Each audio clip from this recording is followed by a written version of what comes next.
আজকে আমরা আমাদের যে লিচুর গাছ রয়েছে এবং আমের গাছ রয়েছে সেগুলোতে বিষ প্রয়োগ করলাম। এই বিষয়টি আমি আপনাদের সাথে শেয়ার করতেছি।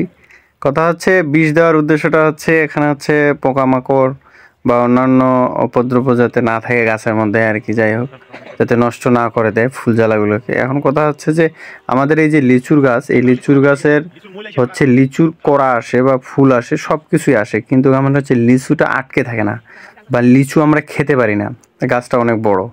তো কথা কোনো যদি অভিজ্ঞবান ব্যক্তি থাকেন তাহলে অবশ্যই এখানে কমেন্ট করবেন যে লিচুটা আমরা কিভাবে গাছে কিন্তু আসে, কিন্তু আমরা গাছ তা বড় হয় না আর কি, পড়ে যায় আর কি, অটোমেটিক পড়ে যায় বা কালো কালো হয়ে যায় ফুল জ্বালাগুলো। এইগুলোর কারণটা কি আসলে জানাবেন।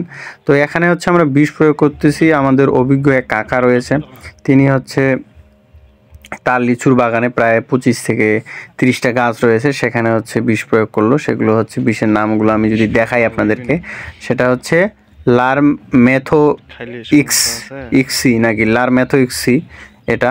তারপরে তেজ দিয়েছে, তেজ, হ্যাঁ এটা হয়তো বা কুশি, নতুন কুশি টুশি গজাবে এরকম আর কি। এবং ব্যাগের মধ্যে আরও কিছু ওষুধ রয়েছে, বিজিএম স্পেশাল এরকম একটা বিষয় আর কি, বিজিএম স্পেশাল। এটার কি কাজ আমি জানি না। তো যাই হোক, আপনারা আমাকে অবশ্যই কমেন্ট করে জানাবেন যে আমাদের লিচুর গাছটাতে কি করলে আসলে আমরা লিচু খেতে পারবো। ফুল জ্বালা সব কিছুই আসে, কিন্তু দিন শেষে গিয়ে ওগুলো শুকিয়ে যায়, এর কারণটা কি। এখন কথা যে আপনাদেরও যদি বাসায় এরকম কোনো গাছ থাকে তাহলে অবশ্যই কি করবেন, স্প্রে করে দেন, কারণ সময় এসে গেছে, কিছুদিন পরে কলি টলি মূল টুল চলে আসবে আমের এবং লিচুর।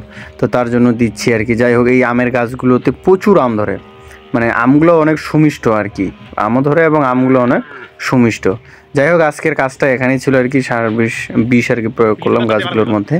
তো সবাই সাপোর্ট করবেন আমাকে এভাবে। আর কথা যে চ্যানেলে নতুন হলে অবশ্যই অবশ্যই সাবস্ক্রাইব করবেন এবং আমার পাশে থাকবেন। সবাই ভালো থাকবেন এবং সুস্থ থাকবেন, এবং আপনাদের যে গাছপালা রয়েছে সেগুলোর যত্ন নিন, গাছ লাগান, পরিবেশ বাঁচান। ধন্যবাদ।